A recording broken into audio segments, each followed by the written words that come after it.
First Works, a series celebrating the art of filmmaking with a look at the first films of some of today's top directors and those of the bright young filmmakers of tomorrow. Movies are like dreams.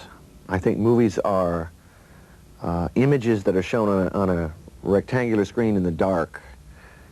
I think that it can be a shared experience with other people.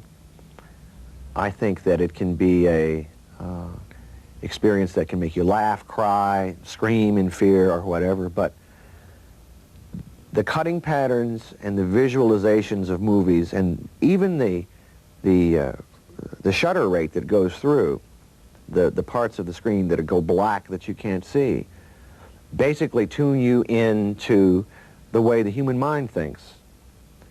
And movies invite you to project your emotions on the screen. They want you to identify with one character or another.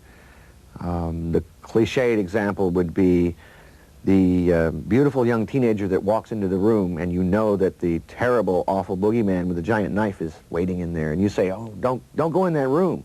Go outside and run and get the police. You're identifying with one of the characters. John Carpenter first engaged our emotions in movies such as The Fog and Halloween. Halloween was a really interesting experience for me. It was a time in my career when I needed a job, and the producer of the movie came up to me and said, listen, how would you like to make a movie about a bunch of babysitters that get murdered by this crazy guy? And since I needed a job, I said, well, okay, fine. And he suggested we call it Halloween. So basically, in the making of the film, I went about to remake an American myth. I think that if anything's happened to us, our myths are fading away. We have none anymore. We're looking for myths. Myths are important. Fairy tales are important. Things that stir us in a primal way. And I wanted to make basically the incarnation of evil, if you want to call it, ultimate evil. And I created this masked shape that lurked around, that could be anywhere at any time. Basically then proceeded to fill the movie with a lot of suspense and shocks. There's a couple of different ways of doing that. Suspense involves letting the audience know that something is going to happen and then stalling off the time that it happened so they begin to get anxious. It's like anxiety. Oh, I know he's going to jump out and scare me, but when is it going to happen? The other way is shock, which is that all of a sudden something pops out of the screen and you goose the soundtrack with a big sound, everybody jumps up and down for about 10 seconds. So utilizing these two techniques, I think, and lots of dark and shadow, and again, the primary myth of the unkillable evil, went about making it a film that had the appearance of a myth, the appearance of an American myth, American Gothic, I suppose. While Carpenter's movies seem futuristic, he actually bases them in traditional movie genres. Well, I always give my main creative inspiration to Howard Hawks.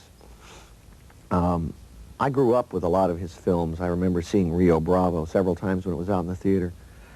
And then I studied him in film school, and I studied his old movies and his silent films. He made 40 films through his career. I suppose in terms of visual style, in a certain amount in terms of drama and in terms of male-female relationships, his sense of professionalism, his sense of strong, tough women, often his sense of timing has really influenced my style. I haven't had a chance to make many Westerns, but I'll let you in on a secret that most of my films really are Westerns. They just don't seem like it. But when Carpenter scares us in Prince of Darkness, Christine, and The Thing, he's paying tribute to the master of suspense. I suppose he's been the main influence. All of us who've worked in any kind of suspense or fantasy have been influenced by Alfred Hitchcock. He's not only known for his dark humor, but I think it's his use of montage and fast cutting to arouse the audience and put them in suspense has been amazingly influential. Louis Buñuel, Roman Polanski, and John Ford have all influenced me, maybe to lesser extents, but all these directors, and all great directors, I feel, have in common a way of looking at the world that separates them, say, from most others. And oftentimes what they do is unconscious. It's not, well, I'm going to do this particular scene this way. It's just something that comes out. And after a while, as you look at their films, you begin to see a through line that goes in their work. The through line in Carpenter's work appeared early.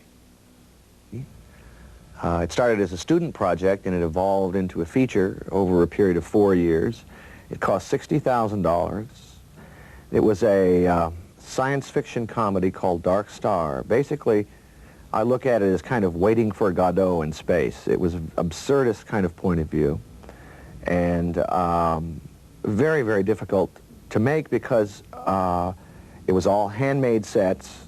We had to take existing materials and make them look like spacesuits and spaceships, and etc. I worked with Dan O'Bannon, who went on to fame and fortune as a writer in the movie business. He wrote Alien. And it was a labor of love in the sense that we used amateur actors and eventually got some investors interested, and they put up some money, and we finished it. Begin primary sequence. I'm proud of the work in some ways because it really was made for under $100,000, but it shows, it's still basically a kind of a student film, and you can see its 16mm origins if you look at it. I have nothing but good things to say about my experiences at USC. I was there at a particular time in this country in terms of people wanting to be filmmakers, where there was a lot of excitement. All of a sudden, this wasn't a craft anymore. This was an art form. And I came to USC in 1968, the year after George Lucas had left. And the entire program was geared toward making films that were meaningful and looking at the director as an artist. And I suppose that the school was being influenced by the French auteur theory.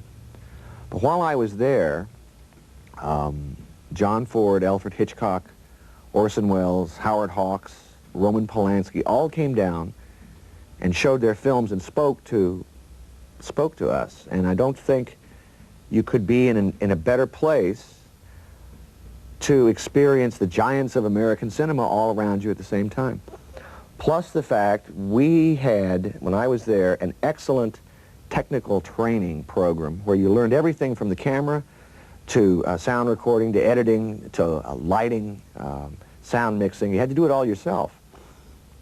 And by the time I left USC, I was technically prepared for the movie business. I even did my own scores there. And this is where I began doing music for movies, because we just didn't have any money. We had to make the best we could of it. And basically, the approaches that I learned at USC, I'm still utilizing now making films. Carpenter's latest film represents a change. Evil is hidden. I keep, from my point of view, I keep reworking the same basic themes over and over again. They're very, very basic, but I have a sense of people being trapped in the world one way or the other, either by circumstances or by environment or by themselves. And I definitely have an idea of often a literal evil, an evil that's out there, that's coming to get us. I realize that's kind of a Republican right-wing idea, but actually in my latest film, They Live, the evil is they are Republicans, and they are coming to get us.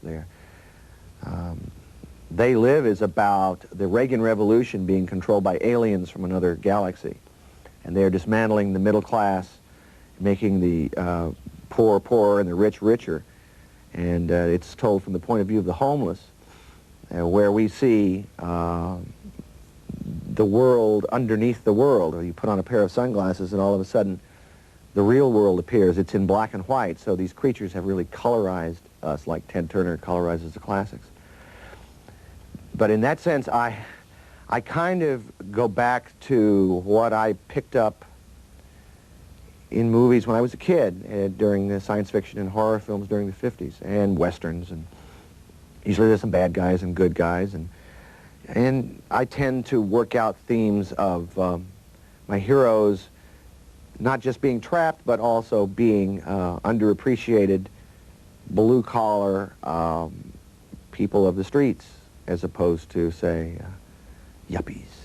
Well, boys, as far as we go. Also a film about values, because I feel that if there's anything in America right at this moment that is perhaps a giant burning issue, is that when I feel we've lost our way. And this movie is perhaps my way of saying maybe we should try and come back.